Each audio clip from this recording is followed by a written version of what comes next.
Welcome to the Flourishing Journey podcast as we facilitate a series called the AHA Leader. This series is dedicated to school leaders who are courageous enough to look in the mirror and curious enough to keep growing. Every leader has blind spots, those unseen areas that quietly shape our decisions, influence our teams, and affect our school culture in ways we don't always realize. Yet awareness brings clarity, and clarity brings growth. In each episode, we'll uncover common leadership blind spots, those hidden habits, assumptions, and patterns that may be holding us back. Together, we'll turn those blind spots into aha moments that lead to greater wisdom, stronger teams, and more flourishing schools. I'm your host, Rachael Jones, as I collaborate with Dr. Edward Bunn by inviting you to lean in, look deeper, and lead with fresh vision. Hello, flourishing practitioners. Welcome to the 9th and final episode of our 9-episode leader series on recognizing blind spots and making appropriate adjustments. Today's episode is called Failing Forward, where Dr. Bunn reflects on lessons he has learned as a leader and ways in which he has grown. Hello, Edward. Here we are at the end of our leader series. Yeah, hey Rachel, and hello again to our listeners. It's been a great series. I've really enjoyed, discussing the leadership blind spots and even serving on this side by being a guest on the podcast. It's been really fun.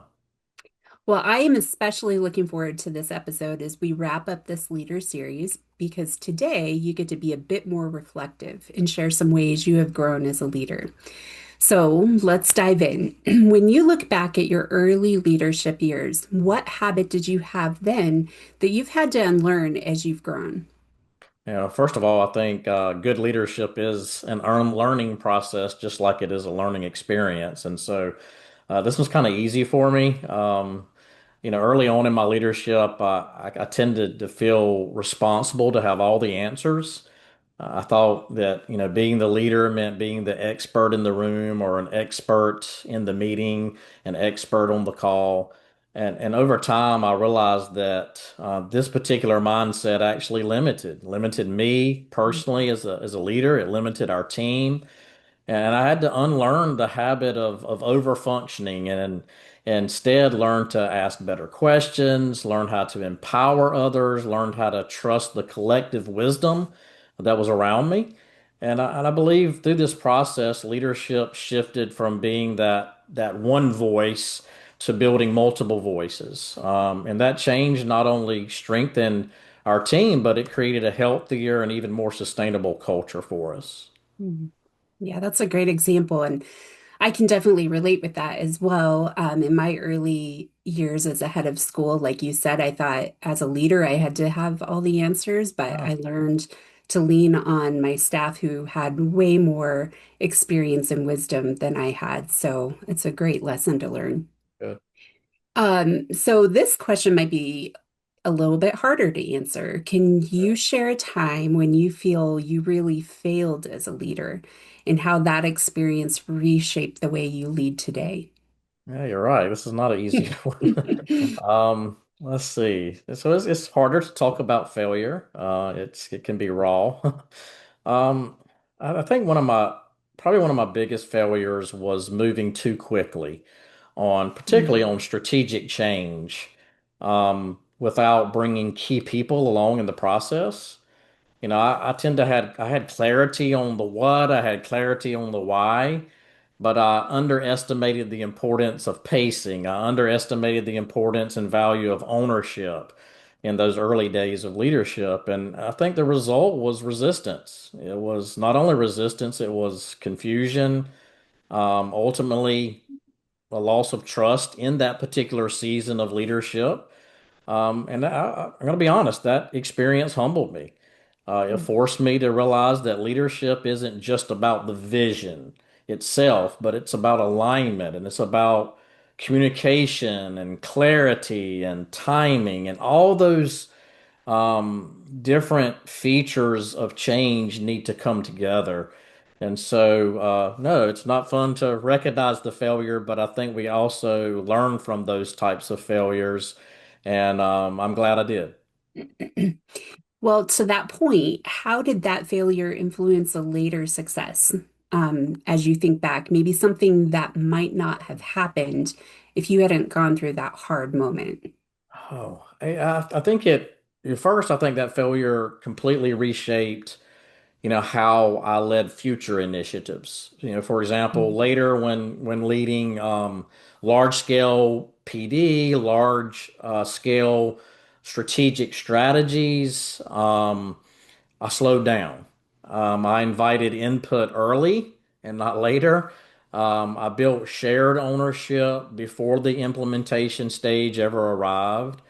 And I think because of that, we saw far greater buy-in. I think we saw a long-term impact.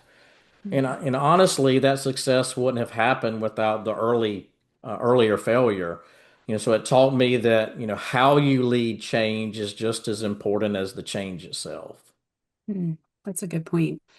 So, as we wrap this, when you take all of those experiences together, the failures, the growth, the successes, what do you now understand about leadership that you didn't before in your early years as a leader? That's good. A lot of times as leaders, we talk about formation and we talk about function and the importance of both. But I think what I understand now is that leadership is far more about formation than it is function. They're both important, but I think it's far more important in the area of formation. So what I mean by that, it's not just about getting results. It's about shaping people, shaping culture, building trust over time. I used to think leadership was about driving those ultimate outcomes. And again, outcomes are very important. But I think now I see clearly it's also stewarding influence. And the most effective leaders that I've noticed and observed aren't the ones who kind of control the most. It's the ones who develop the most. They develop people, they develop clarity, they develop purpose. And I think that formation is really the heart of leadership. Mm. Yeah, so the biggest takeaway I have heard from what you've shared is just the willingness to lean on those around you Yeah. and really just humility, not feeling like you have to be perfect or always have the right answer or to always get it right the first time, but it's about taking those moments and learning from them and growing and developing the stuff around you. So love what you've shared today. Thank you for being honest about failures and answering some of my tough questions. But I'm sure that our listeners have their own stories that they could share about their own failures and what they've learned and how they've become stronger leaders through that. Absolutely. Yeah, it's been a joy. This series has been fun. I love, Mhm. taking those blinders off and just talking to those areas of leadership that we can grow in. So thanks for leading this podcast and asking some great questions throughout the series. Well, thank you, Edward, and thank you, listeners. This episode concludes our leader series. If you missed any of the episodes, feel free to revisit those episodes as part of the Flourishing Journey podcast. Until next time. This episode was part of a 9-part series called The Aha Leader, uncovering common leadership blind spots and turning them into aha moments that lead to greater wisdom, stronger teams, and more flourishing schools.